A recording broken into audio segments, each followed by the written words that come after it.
unit usaha harus naik kelas. Salah. Ulang lagi ya? Iya, ulang-ulang lagi.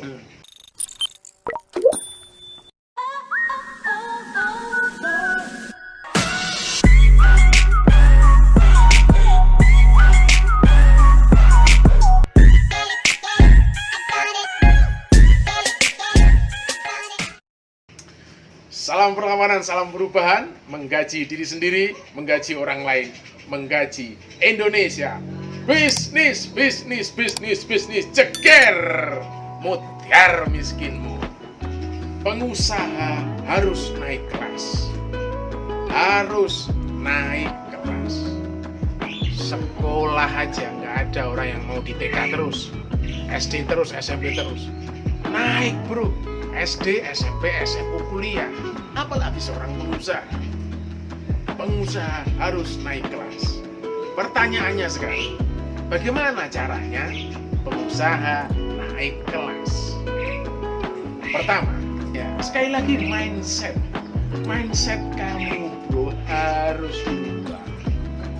Mindset kamu harus menemukan mindset yang betul-betul memungkinkan bahwa usaha kamu itu akan naik kelas. Nggak bisa enggak. Makanya apa? Makanya mindset ini titik awal seseorang akan memulai sebuah perubahan bagaimana usahanya, bagaimana pengusaha itu naik kelas. Apa salah satu indikatornya? Salah satu indikatornya bahwa mindset berubah dari memilih bahwa usaha menjadi besar itu adalah pilihan. Ingat, memilih bahwa usaha menjadi besar, kecil, dan meraksasa itu adalah pilihan. Bukan mak bedunduk tiba-tiba bisa besar. Tapi harus dipilih, diputuskan, diikhtiari dengan segala tindakan, di kemudian hari usaha ini menjadi besar. Artinya apa? Artinya bisnis kamu itu hari ini, besok dan akan datang itu mengalami sebuah perubahan yang signifikan, itu adalah pilihan. Oke? Yang kedua, semua bisa dipelajari. Ingat, jangan sampai meletakkan dasar berpikir ke dalam mindset kita itu bahwa sudahlah, usaha aku ini akan begini-begini aja, susah dibuat besar. Enggak begitu. Semua bisa dipelajari. Artinya usaha kita sekecil apapun di hari ini, di kemudian hari itu akan bisa menjadi besar. Dengan cara apa? Dengan cara bahwa semua detail bisnis kita itu bisa dipelajari. Yang ketiga, sukses itu tidak gratis bro. Ingat itu. Sukses itu butuh diusahakan. Siapa orang yang sungguh-sungguh berikhtiar untuk membuat jalan, tataan, level untuk menaikkan sebuah usahanya menjadi besar, dia yang akan menuai hasilnya. Dan yang keempat adalah berpikir yang berbeda dengan yang kemarin. Artinya apa? Artinya jangan sampai kita ini meyakini bahwa cara yang sama tidak akan menghasilkan hasil yang berbeda. Sekali lagi, cara yang sama tidak akan pernah menghasilkan output yang berbeda. Kalau ingin mendapatkan hasil yang berbeda, maka caranya harus berbeda. Tidak ada teori revolusioner tanpa tindakan revolusioner. Tidak ada kenyataan bisnis kita menjadi besar tanpa sebuah teori bagaimana usaha kita itu besar. Mindset. Yang kedua, kamu harus ingat, pilihlah bisnis yang kamu yakini bisnis itu bisa menjadi besar. Ingat, jangan sampai kamu memilih zona bisnis yang kamu tidak punya feeling, yang kamu tidak punya keyakinan berpikir, dan kamu tidak punya spirit bahwa unit bisnis itu akan membuat kamu menjadi besar. Ingat itu. Nah, dengan cara apa ini difikirnya? Gampang, bro. Yang pertama, kamu yakin bahwa bisnis kamu ini kamu senangi. Ini indikator yang paling gampang. Titik melihatnya yang paling mudah. Senangi bisnis itu. Ataukah yang kedua, kamu punya pengetahuan total tentang produk atau jasa yang kamu jalankan. Ingat ya, pengetahuan total produk atau jasa.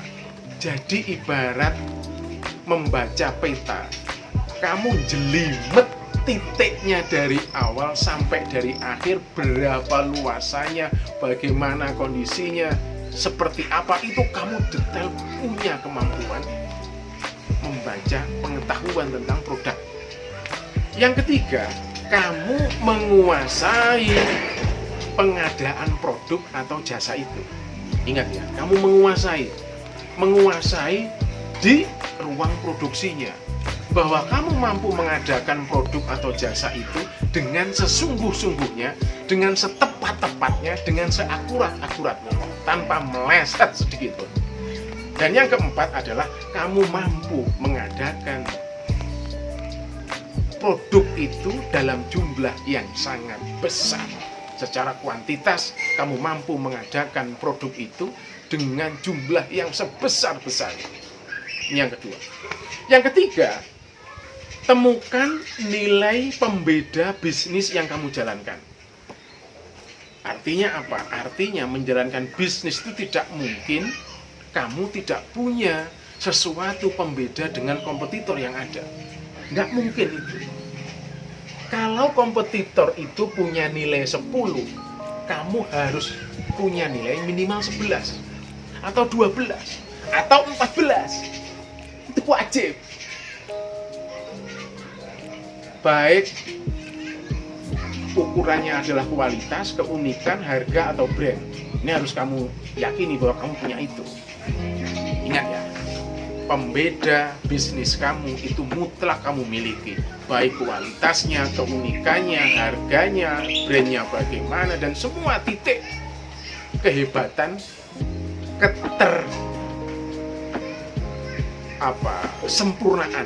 ketersempurnaan bisnis kamu yang menjadi pembeda dengan titik kompetitor kamu yang ada. Kamu harus miliki itu.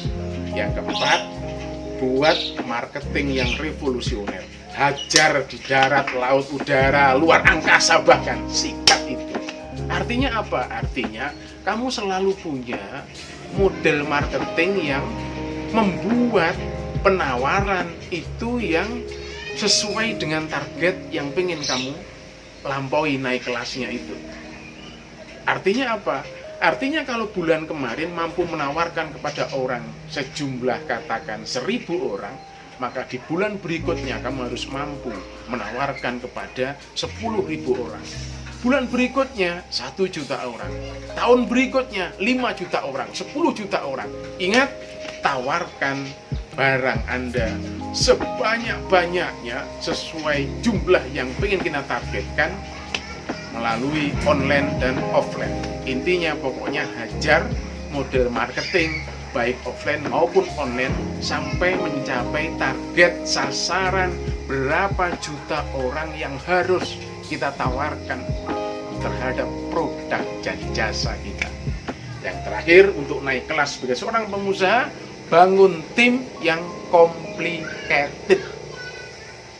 Tim yang solid, yang militan, dan komplit. Tim marketingnya hebat semua.